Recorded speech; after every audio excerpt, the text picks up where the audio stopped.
YouTubers, Duster Dan signing on. Wanted to do a metal detecting video on my best of finds.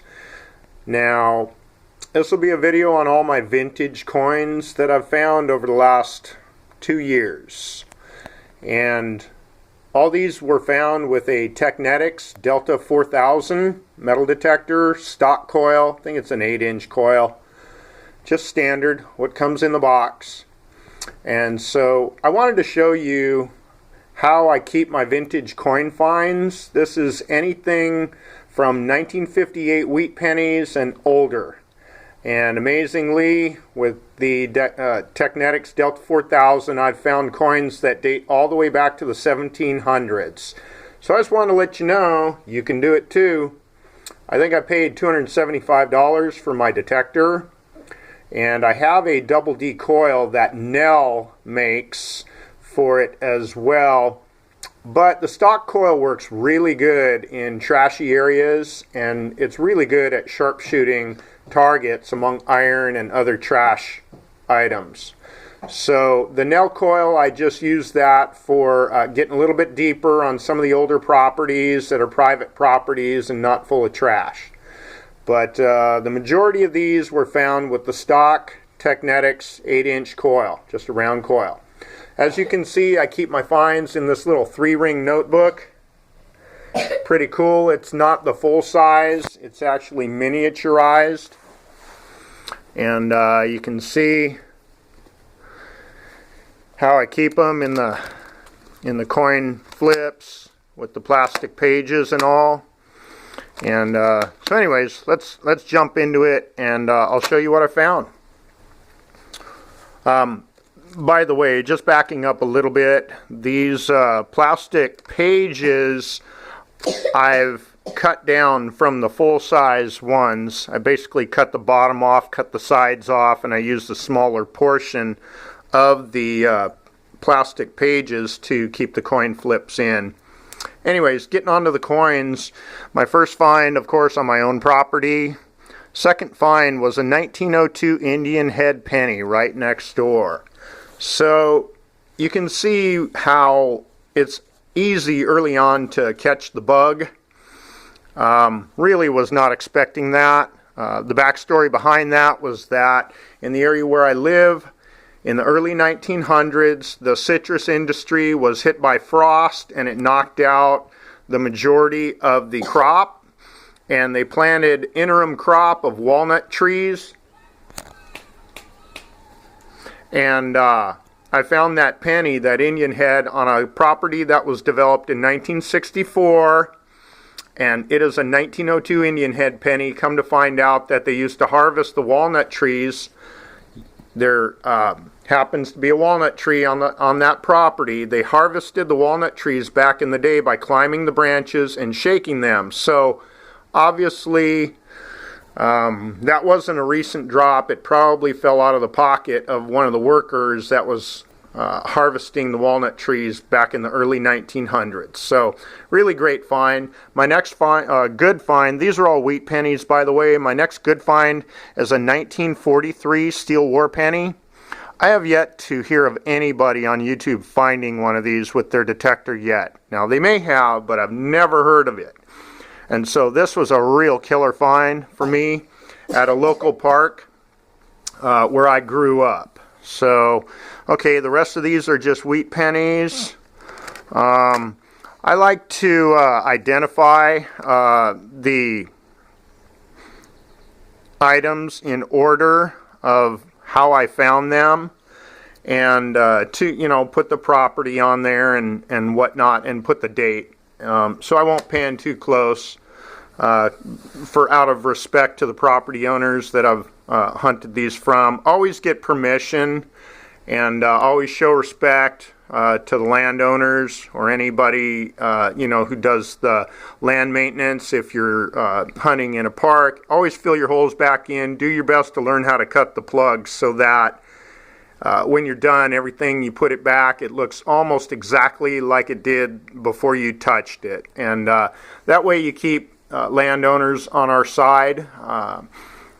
And they have more respect for the metal detecting community, and we can continue to hunt hunt these properties and dig history and whatnot. More wheat pennies here. This is actually my second silver dime with my unit. I found a Mercury Dime back here between numbers 8 and 9. I'm a roofing contractor, so I oftentimes will ask permission to hunt the properties of my roofing customers if I know that the property is a little older. So I wear this Mercury Dime that would be in between these two coins. I wear it on a silver chain, drilled a little hole through it, and that's a commemorative of my first silver that I found with my unit. So it's real pretty, 1945. Anyway, second silver, little silver rosy. And then this entire page, I found all these coins on one property. These 9 coins I found in about a 10-foot square. Probably not ordinary drops. This was probably part of a collection that somebody dropped, because these date all the way back to 1739. This is a Britannia Halfpenny. This one here is so old I can't get any information off of it. This is a 1892 British 1 penny, 1900 British 1 penny. Here's an 1866 shield nickel. Here's a large cent. Here's my first silver quarter ever. This happens to be a seeded quarter. It goes back 4 generations to 1859. Indian head, V nickel, 2 more Indian heads, several wheat pennies, including a 1909. All these were found on one property. It overflows to the next page. Comes to about right here and stops. So 19 items in all on one property. As you can see, I got one more silver on that same property. And then these were just occasional in between here, sporadic, just one item or 2 items on various properties. And then right here, this silver medallion of Christ begins a new hunt on one property and carries over to, oh, how far does it go? This entire page. This entire page and the first 4 on the previous page all came from one property. Again, a different property than the previous page, but all from one property. I think I found 15 wheat pennies and 4 silvers that day. A silver medallion, a silver ring. See, what was it? Silver mercury. I can't remember the other silver that I found on there. But anyway, it might have been one of these. Yeah, okay, 2 rosies. Sorry. So, actually 5 silvers that day. Yes, the silver medallion, previous page, Mercury Dime, 2 rosies, and a silver ring, along with 15 wheat pennies, all on one old property. Again, this is a basic unit. I found all these about 4 inches down, 5 inches at the very most. And so a lot of times, depending on the location, the silvers are not going to be all that deep, especially in the drier climates where you don't get the seasons cycling very dramatically.